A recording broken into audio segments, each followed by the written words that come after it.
오늘 함께 나눌 하나님의 말씀의 제목은 순교자의 신앙으로라는 제목으로 하나님 말씀 함께 나누겠습니다. 순교자의 신앙으로. 하나님께서는 우리의 신앙의 목표를 무엇으로 두고 계시느냐? 천국에서 해와 같이 빛나는 영광을 우리가 갖기를 원하시는 게 우리 주님의 목표입니다. 우리를 만들어 가시는 목표죠.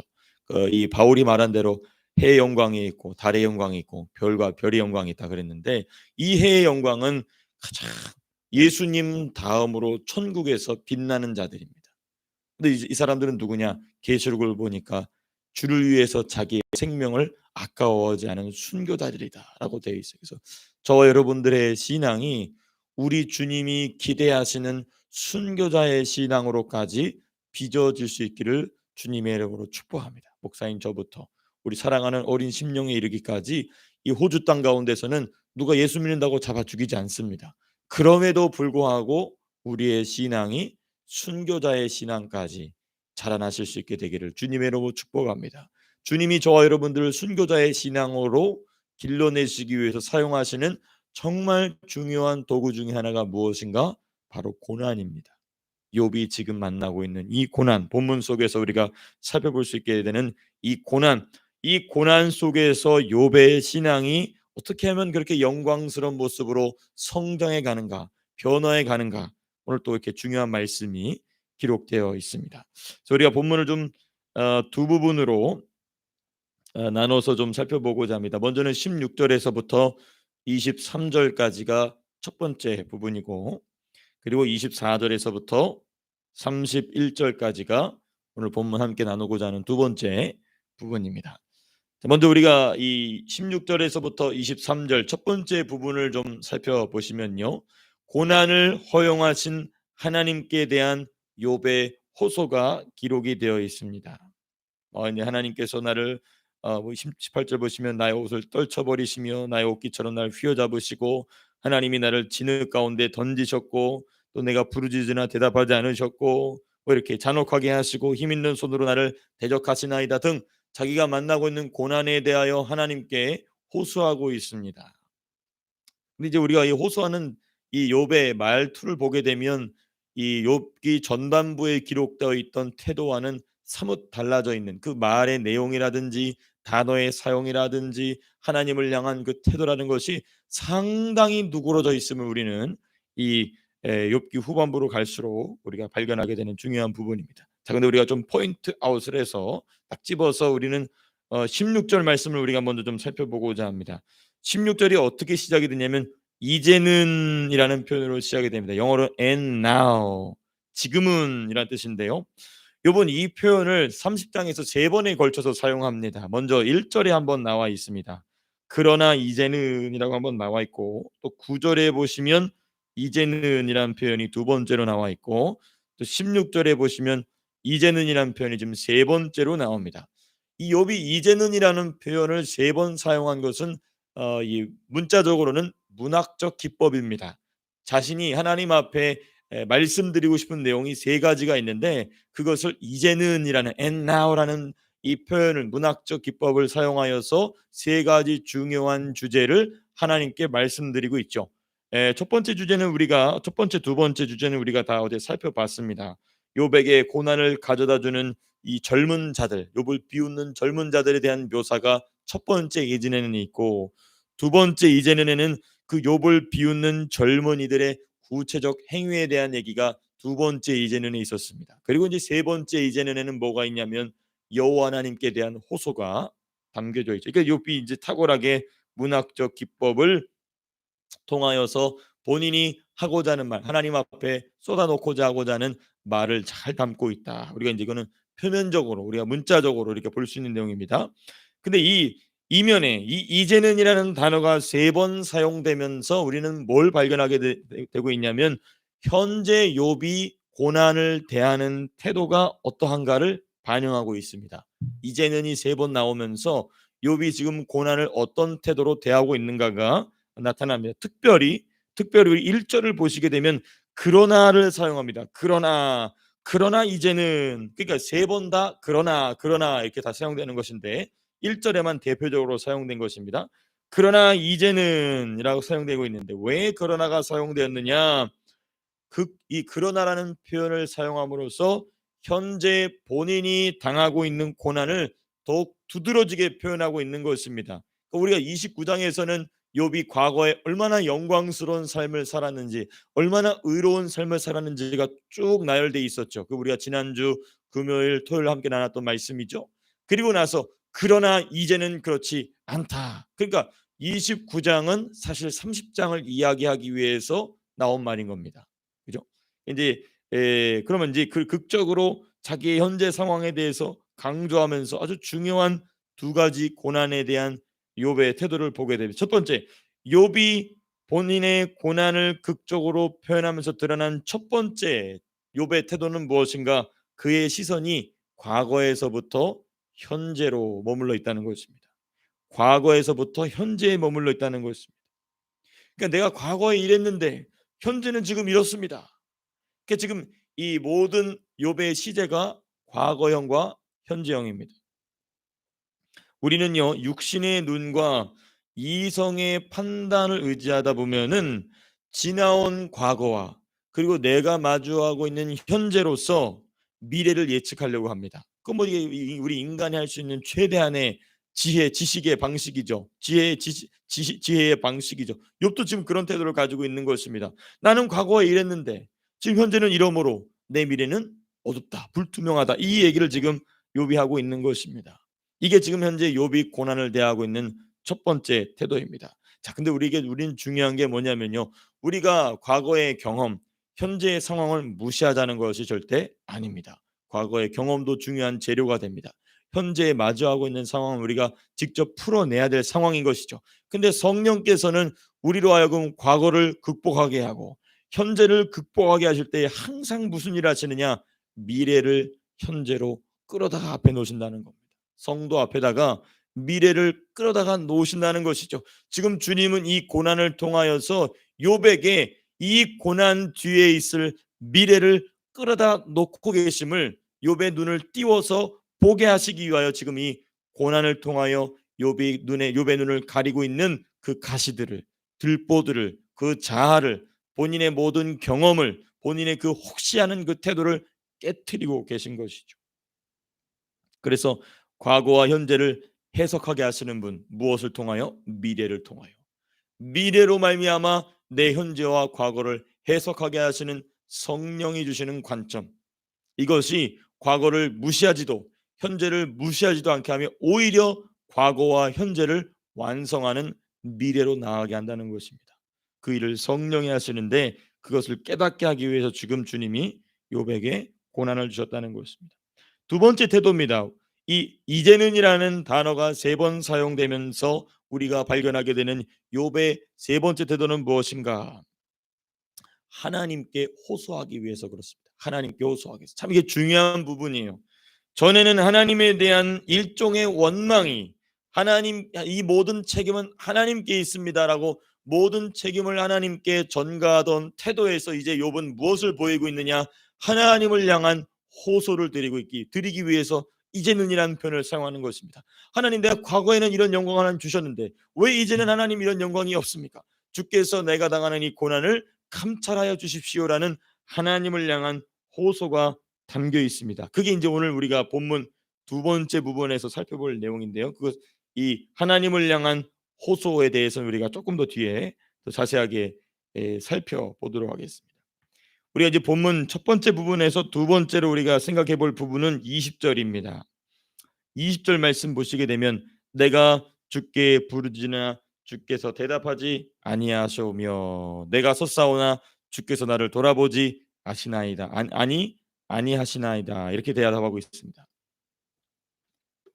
욥은요 하나님께 부르짖었으나 하나님이 지금 욥에게 응답하지 않는 상황을 이야기합니다. 자, 근데 우리는 여기서 조금 줌아웃을 해서 성경 전체를 좀 종합해 볼 필요가 있습니다.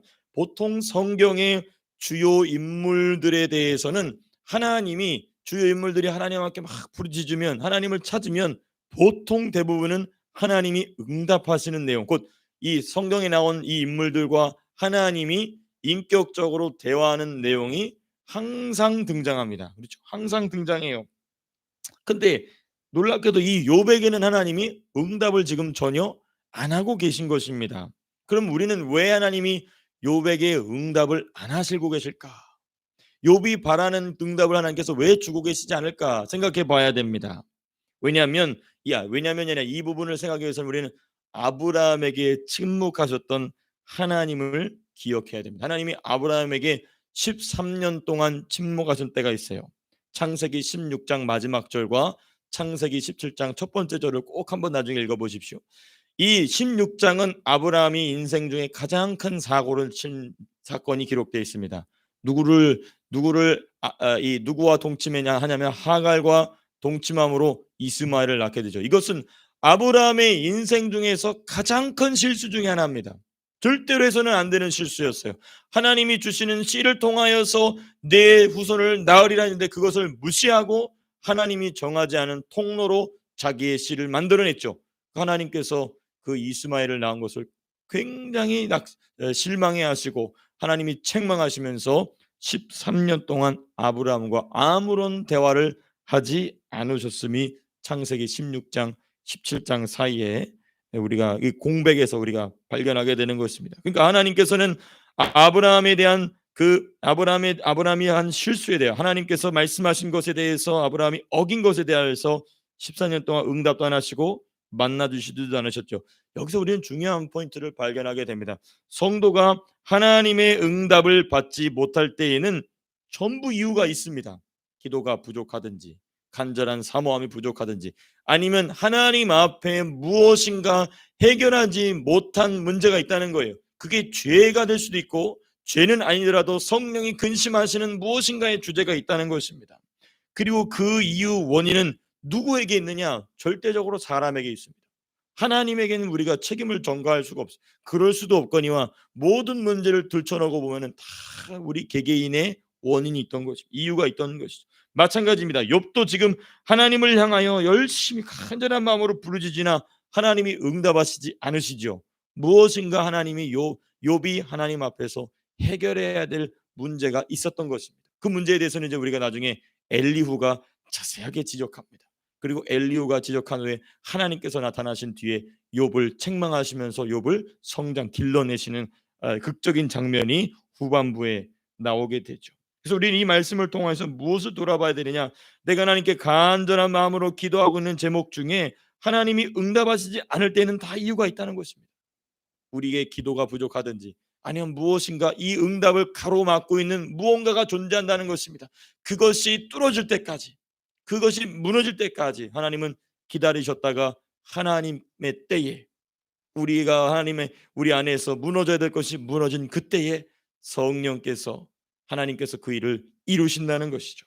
이게 바로 우리로 하여금 기도에 힘쓰게 하고 말씀으로 내 스스로의 내면을 돌아보게 하는 성령의 역사인 것입니다. 자, 우리가 이제 오늘 본문의 두 번째 부분을 좀 살펴보고자 합니다. 24절에서부터 31절까지. 여기서도 역시 제가 두 부분만 이렇게 좀 픽업을 해서 좀 살펴보고자 하는데요. 이 24절에서부터 31절까지는 욥이 과거와 현재를 극적으로 대조한 목적이었던 하나님께 호소하기 위한 하나님을 향한 호소가 기록이 되어 있습니다.